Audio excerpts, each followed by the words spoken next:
Thank you for staying with us. Now, following the recent killings in Plateau and Benue State, which has claimed many lives, President Bola Tinubu has directed security agencies to bring to book the perpetrators of the killings in Mangu local government area of Plateau State and parts of Benue State, insisting that the suspects must face the full weight of the law. This is part of his promises in his renewed hope agenda to tackle insecurity and make the country safe for her citizens. He has also asked the governments of Plateau and Benue states to provide support and immediate relief to victims who have been displaced as a result of the conflicts.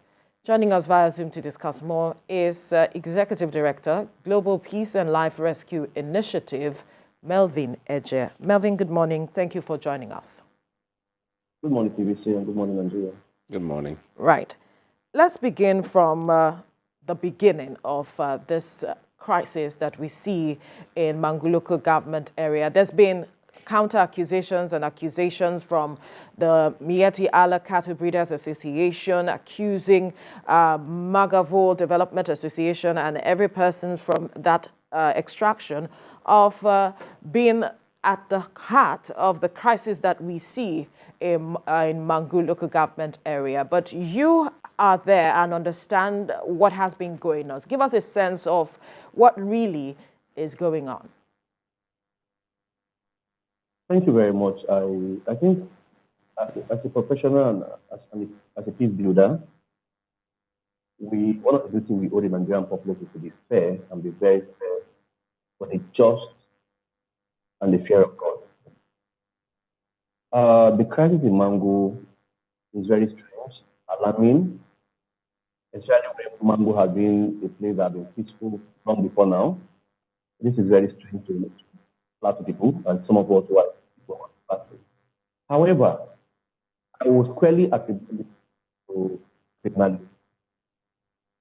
I think it's criminality because it makes no sense in this crisis. Parties are complicit in one way or the other. Let me tell you,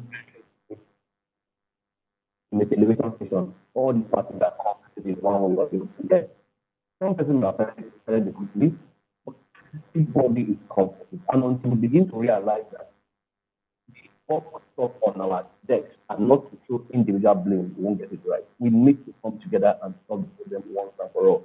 The Mieti Allah, the Magavo Development Association need to come together. If we want to go to the root cause of this current crisis, it's just the issue of criminality. An incident happened in Mangu, and instead of people come together to solve it, what we see is going to burn down houses, burn down communities.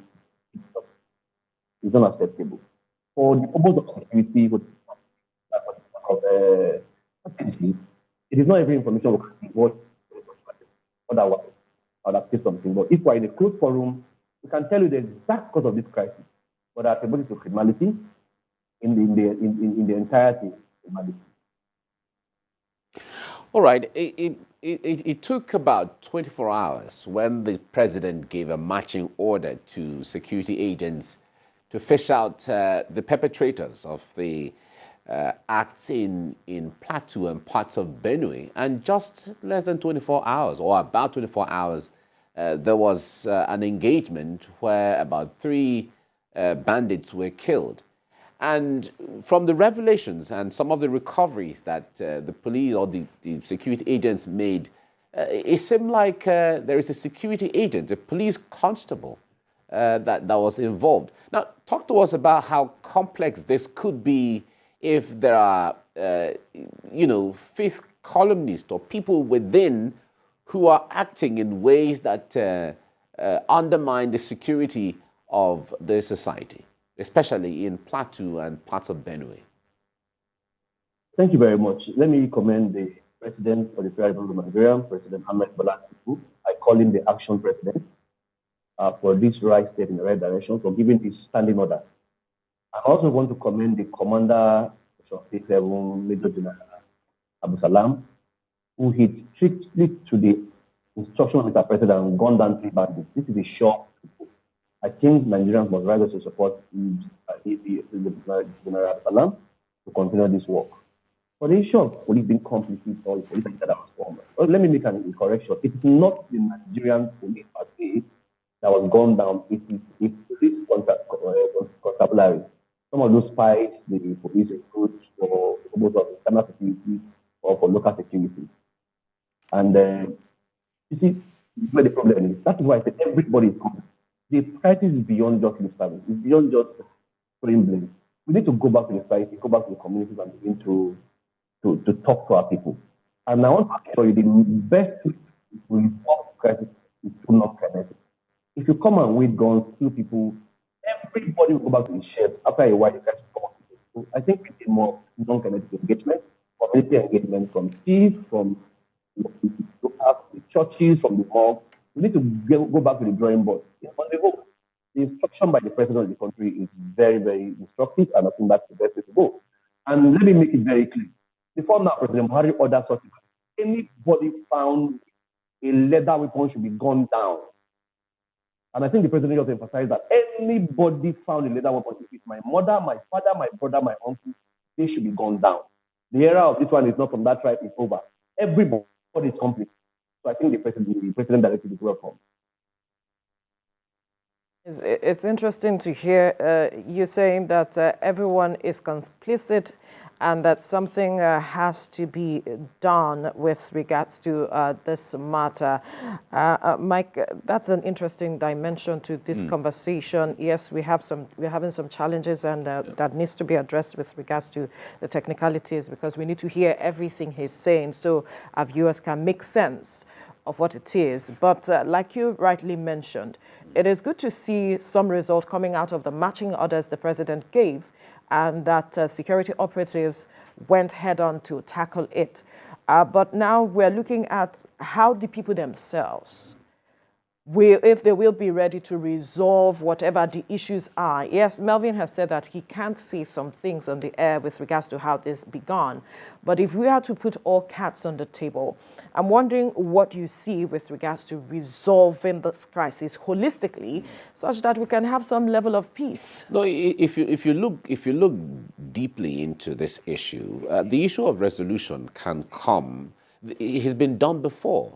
Recall that we were discussing this with the security consultant just a few days ago, and there were references to when the novelty match was played, where the both sides came together and they were living in peace, sharing food. We saw how they ate together. We saw how they played the novelty match, and so on, all in Plateau State. So it tells you that achieving peace is achievable.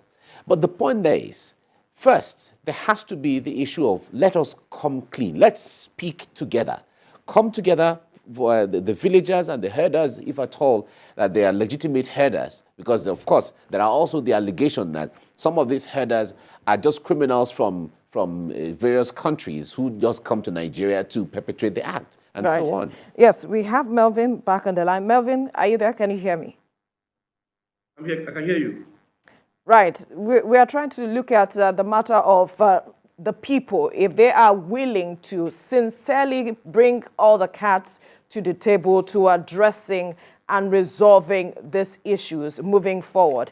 The president has given marching orders to the state governors of both Plateau State as well as Benue State to ensure that all these issues are resolved. But what do you see? Are there interests that could hamper the resolution, a holistic resolution of this crisis?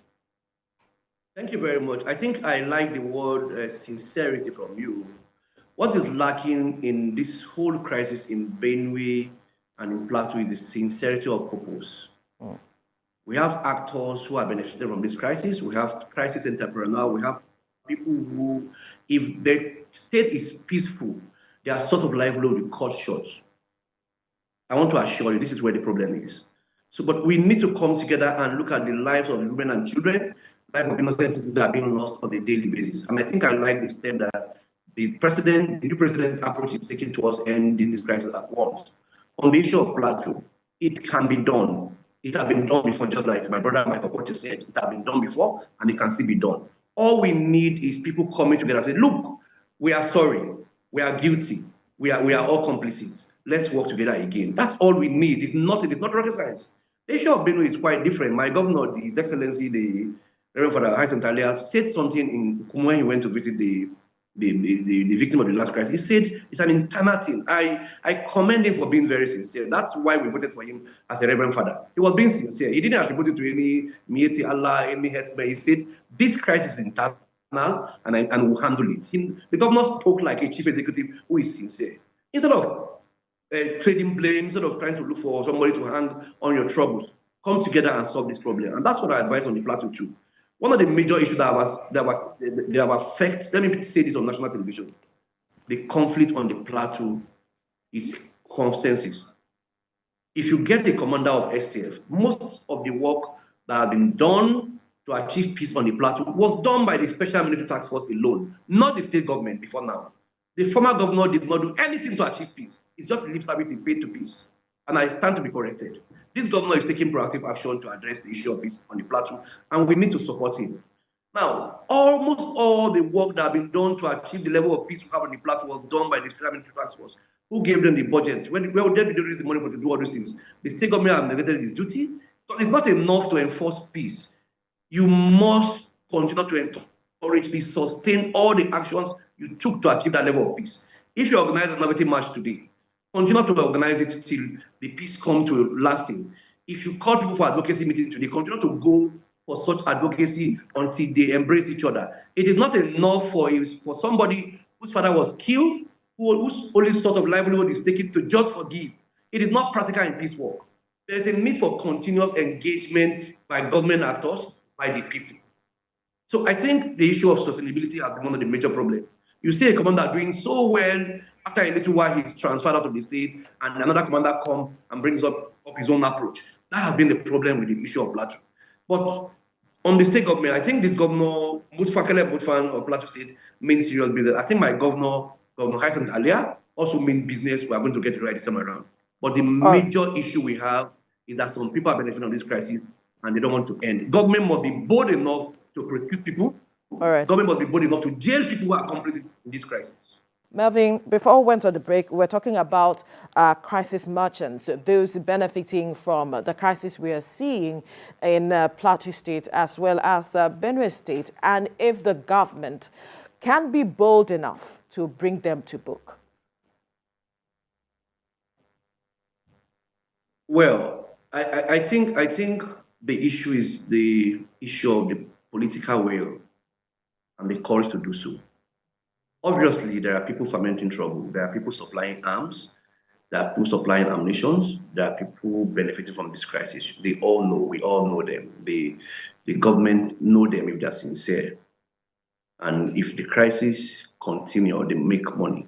If we have peace, they'll be out of job. This has been the problem of the crisis on the Plateau. If the government knows them, like you are saying, how come it's not addressing or bringing them to book as we speak? Because the lives are being lost. Why is the government not dealing with them head on? You see, that's why I say lack of political will. When I mean government, I'm referring to state actors who are involved in this peace. Because by the action of some people, it is obvious that the people supplying arms are known. They are very known. I'm saying this on national television. There are places, there are people who are involved in crisis trading, who are encouraging this crisis so that they can make money. They are all over everywhere. They know them. There are people supplying bandit ammunition. There are people supplying bandit. The military are doing their best these days. And one of the things that happened in Northeast, why you see the Boko Haram in Northeast greater than greater, was because the former TC commander, the current chief of defense staff, went out for suppliers of arms, went all out to engage suppliers of Boko Haram. He cut down the supply chain, and that's why we have the peace we have today. So until we begin to cut down the supply chain of these people fermenting trouble, who gave those guys those arms they were carrying this today? Someone gave them this AK-47. Someone gave them the ammunition they are using. Who gave them? I don't have one. So you think arms will sneak into Nigeria, sneak into the hands of civilians, and people will not know them? People know them. Except for not being sincere about it. Let me excuse President Tinubu's government. He just came in, and I think he's trying to study the situation. So previously, what we know is that there is a complicit on the part of government that we used to see. It's either they are complicit or they don't want to, they don't have the courage to carry that job. We used to see it in the past. People were killed in their cold blood, and all you see is just that we're on top of it. This is the first time that the government is being very proactive. Very, very proactive. Taking steps and following up with action. When the commander of STF resumed, he moved straight to Mangu. He located his base to Mangu and was engaging the bandit himself. The commander was moving from one black spot to another black spot. That has never been done before. The commander was leading. That's because the head at Abuja told him it's not business as usual. That's because the head for Abuja, he knows that if he doesn't do that, he'll be fired. So the commander took proactive action, going from one community to one community. That's why they achieved the result they achieved. When did you hear that bandits were killed in Plateau State? What time did you hear? The last time bandits were killed like that in Plateau State, it was long ago. It was long ago. So if we begin to kill people who are carrying out this arm, I'm sure we'll get some level of peace. So let me stand by my word that these guys supplying arms, the people fermenting this trouble are known. And until we take these bold steps, there are several judicial committee reports that have been released, but government did not act with them. Did not act. Why won't you say government know them? People names were mentioned, companies were mentioned, and yet government did not act. All right. Several judicial committees, more than 10 were done in Plateau State. People names were mentioned, people who were companies were mentioned. Yeah, they are working free on the street. What are we talking about? All right, Melvin. Okay, Yes. Melvin, a lot of people have come to agree that the kinetic approach is not adequate to, stamp out insecurity, and the need to engage with people, institutions are very key.